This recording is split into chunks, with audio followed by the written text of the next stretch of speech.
ಶರಣು ಶರಣಾರ್ಥಿ ನಿಮ್ಮ ಶರಣು ವಸ್ತ್ರದ ಶಹಬಾದ್. ಇವತ್ತು ನಾನು ಕರ್ನಾಟಕ ರಾಜ್ಯದ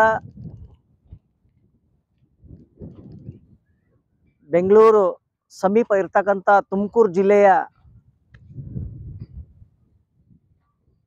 ಪಾವಗಡನಿಂದ ಈ ಒಂದು ಕೋಟೆಯ ಸಂಕ್ಷಿಪ್ತವಾದಂಥ ಮಾಹಿತಿಯನ್ನು ನೀಡ್ತಾ ಇದ್ದೇನೆ.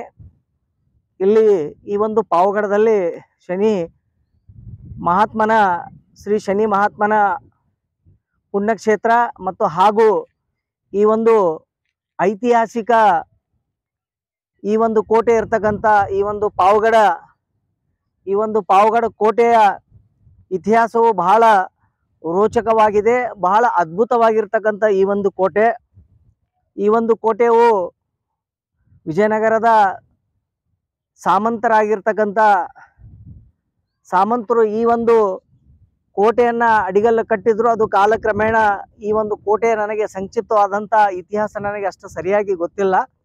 ಅದನ್ನು ಕಾಲಕ್ರಮೇಣ ಮುಂದೆ ರಾಜರುಗಳನ್ನು ಯಾರೋ ಇಲ್ಲಿರ್ತಕ್ಕಂಥ ಈ ಒಂದು ಭಾಗದ ರಾಜರು ಈ ಒಂದು ಕೋಟೆಯನ್ನು ಕಟ್ಟಿದ್ರು. ನಿಜವಾಗಿ ಕೂಡ ಈ ಒಂದು ಕೋಟೆಯು ಬಹಳ ಅದ್ಭುತವಾಗಿರ್ತಕ್ಕಂಥ ಈ ಒಂದು ಕೋಟೆಯು ಇದು ಸುಮಾರವಾಗಿ ತಾವು ನೋಡಿದರೆ ಇದು ಎಷ್ಟು ಎತ್ತರವಾಗಿರ್ತಕ್ಕಂಥ ಕೋಟೆಯನ್ನು ನಾವು, ಯಾಕಂದರೆ ಹೀಗೆ ನಾನು ಮೇಲೆ ಹತ್ತಿ ಕೆಳಗಡೆ ಇಳಿದು ಬಂದಿದ್ದೇನೆ.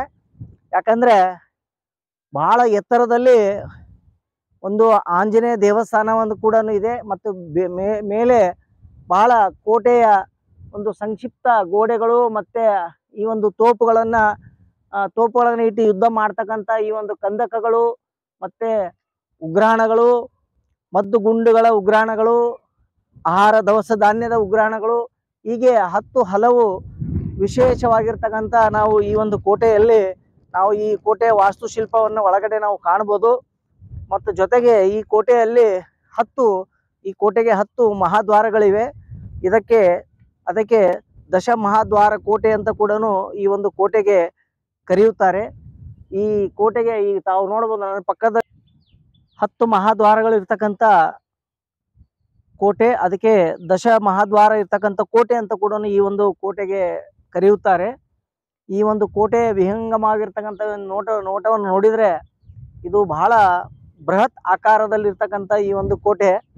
ಯಾಕಂದರೆ ಕೋಟೆ ಮೆಟ್ಟಲು ಇರೋದು ಅಷ್ಟು ಸರಳವಾಗಿರ್ತಕ್ಕಂಥ ಕೆಲಸ ಅಂತ ನನಗೆ ಅನ್ನಿಸ್ಲಿಲ್ಲ. ಯಾಕಂತಂದರೆ ಈ ಒಂದು ಕೋಟೆಗೆ ನನಗನ್ಸಿದ ಮಟ್ಟಿಗೆ ಸಾವಿರಾರು ಒಂದು ಮೆಟ್ಟಲುಗಳನ್ನು ನಾವು ಈ ಒಂದು ಕೋಟೆಯಲ್ಲಿ ನಾವು ಕಾಣ್ಬೋದು. ಯಾಕಂದರೆ ಬಹಳ ಒಂದು ಇಕ್ಕಟ್ಟಾಗಿರ್ತಕ್ಕಂಥ ಒಂದು ಯಾಕಂದರೆ ಇಲ್ಲಿ ಅಷ್ಟು ಈ ಒಂದು ಕೋಟೆಯ ನಿರ್ವಹಣೆ ಇಲ್ಲ. ಯಾಕಂದರೆ ಎಲ್ಲಿ ಬೇಕಲ್ಲಿ ಗಿಡ ಗಂಟೆಗಳು, ಪೊದೆಗಳು ಮತ್ತು ಈ ಒಂದು ಸ್ಟೆಪ್ಸ್ಗಳನ್ನು, ಈ ಒಂದು ಮೆಟ್ಟಲುಗಳು ಸರಿಯಾದ ಅವಸ್ಥೆಯಲ್ಲಿ ಇರಲಾರ್ದನ್ನು ನೋಡಿದರೆ ಮನುಷ್ಯನಿಗೆ ಭಯಭೀತನಾಗ್ತಕ್ಕಂಥ ಮನುಷ್ಯ ಏರುವಾಗ ಅಂಜುತ್ತಾನೆ. ಆ ರೀತಿ ಇರ್ತಕ್ಕಂಥ ಈ ಒಂದು ಕೋಟೆ ಇದು ನಿಜವಾಗಿ ಕೂಡ ಇಂಥ ಒಂದು ಕೋಟೆಯನ್ನು ನಾನು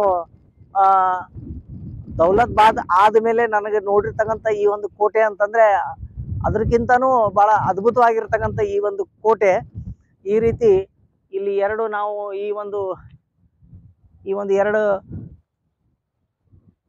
ಎರಡು ದ್ವಾರಗಳನ್ನು ನೋಡ್ತೀವಿ. ಅಂದರೆ ಎರಡು ಇಕ್ಕಟ್ಟಾಗಿರ್ತಕ್ಕಂಥ ಇದೊಂದು ದ್ವಾರ. ಇದೇ ರೀತಿ 10 ದ್ವಾರಗಳನ್ನು ಈ ಒಂದು ಕೋಟೆಯ ಸುತ್ತಮುತ್ತ ನಾವು ಕಾಣ್ತೀವಿ.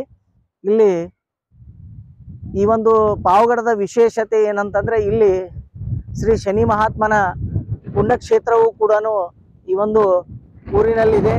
ಮತ್ತು ಹೀಗೆ ಹಲವು ಇತಿಹಾಸದಿಂದ ಕೂಡಿರ್ತಕ್ಕಂಥ ಈ ಒಂದು ಪಾವಗಡ ನಿಜವಾಗಿ ಕೂಡ ಬಹಳ ಅದ್ಭುತವಾಗಿರ್ತಕ್ಕಂಥ ಈ ಒಂದು ಕೋಟೆ. ತಾವು ಕೂಡ ಬಂದು ಈ ಒಂದು ಕೋಟೆ ಮತ್ತು ಇಲ್ಲಿಯ ಶನಿ ಮಹಾತ್ಮನ ದರ್ಶನವನ್ನು ಪಡೆದು ಪುನೀತರಾಗಬೇಕು, ಈ ಒಂದು ಕೋಟೆಯನ್ನು ನೋಡಿಕೊಂಡು ಧನ್ಯರಾಗಬೇಕು ಅಂತ ಹೇಳುತ್ತಾ ಈ ಒಂದು ಕೋಟೆಯ ಸಂಕ್ಷಿಪ್ತ ಮಾಹಿತಿಯನ್ನು ನೀಡಿದ್ದೇನೆ. ಧನ್ಯವಾದ.